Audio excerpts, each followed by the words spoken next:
উত্তরাখণ্ডের গাড়োয়াল অঞ্চলে অবস্থিত অলকানন্দা নদীর তীরে শ্রীনগর ও রুদ্রপ্রয়াগের মাঝে অবস্থিত ধারী দেবী মন্দির একটি অতি জনপ্রিয় এবং অত্যন্ত জাগ্রত তীর্থস্থান হিসেবে মনে করা হয়।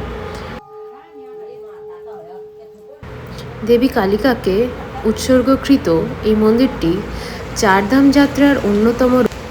নমস্কার, শুরু করছি আবার একটা নতুন ব্লগ। আজকের মার্চ মাসের 21 তারিখ, যথারীতি মার্চ মাসেও এখানে বৃষ্টি হচ্ছে। আর আমি এখন রয়েছি ধারী দেবী টেম্পলে, দেখতেই পাচ্ছেন ওই নিচেটায় নেবে আমরা যাব। আপনাদের বলছিলাম যে চারধাম যাত্রা যারা যান তারা অবশ্যই এই মন্দিরটা একবার দর্শন করে যান। এবার বলি যে এই মন্দিরটা কেন এত মানুষের মধ্যে জনপ্রিয় এবং কেন এই মন্দির। সময়টা 2013 সাল জুন মাসের সময়। জলবিদ্যুৎ প্রকল্পের কাজের জন্য এই মন্দিরটি সরিয়ে অন্যত্র করে দেওয়ার সিদ্ধান্ত নেওয়া হয়েছিল। তার ঠিক কিছুক্ষণের মধ্যেই উত্তরাখণ্ডের মধ্যে প্রবল বন্যা এবং ধস নেমে আসে। স্থানীয় মানুষদের বিশ্বাস যে এবং এর পরবর্তী সময়ে উত্তরাখণ্ডের সরকার দ্বারা মন্দিরটি আবার পুনরায় যথাস্থানে স্থাপন করা হয়। এই যে সামনে যেই নদীটা দেখতে পাচ্ছেন, এটি হলো অলকানন্দা নদী। এবার বলি কিভাবে আসবেন। আমি এসেছিলাম দিল্লি থেকে রাত্রে যে কোনো বাস ধরে আপনারা চলে আসতে পারেন। যে এটি রয়েছে গাড়োয়াল জেলার শ্রীনগর নামক একটি জায়গায়, যেটি রুদ্রপ্রয়াগ যাওয়ার কিছুটা আগেই পড়ে।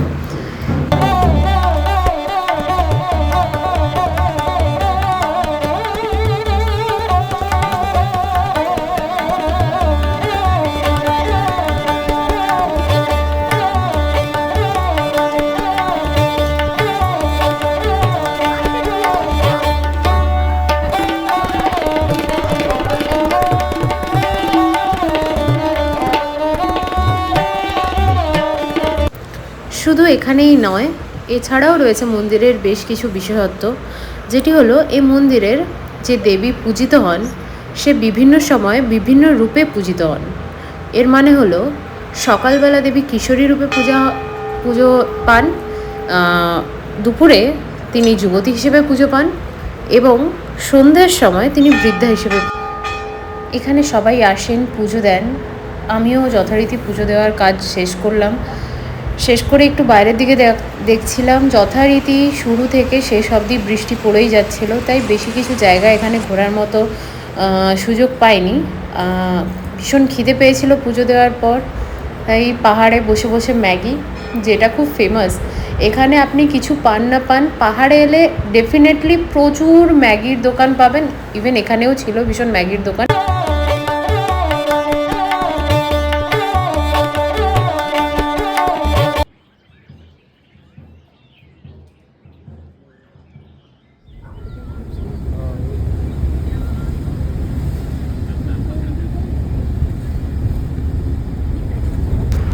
মন্দির দর্শন সেরে আস্তে আস্তে এগিয়ে চলেছি রুদ্রপ্রয়াগের দিকে। এখান থেকে রুদ্রপ্রয়াগ বেশি দূরে নয়, 3 থেকে 4 কিলোমিটার। বাইরের ওয়েদারটা অসাধারণ ছিল। এই যে দূরে পাহাড়গুলো দেখতে পাচ্ছেন, কালকের ওই দিকেই যাব। যাই হোক, এখানটায় অনেকেই ক্যাম্পেনিংও করেন। আমার ঠিক জানা নেই, পরের ভিডিওতে আমি যদি জানতে পারি কিছু আমি নিশ্চয়ই বলবো। আর ভিডিওটা ভালো লেগে থাকলে অবশ্যই একটা লাইক করে দেবেন, চ্যানেলটাকে সাবস্ক্রাইব করে দেবেন। দেখা হচ্ছে আবার অন্য কোনো ভিডিওতে। সবাই ভালো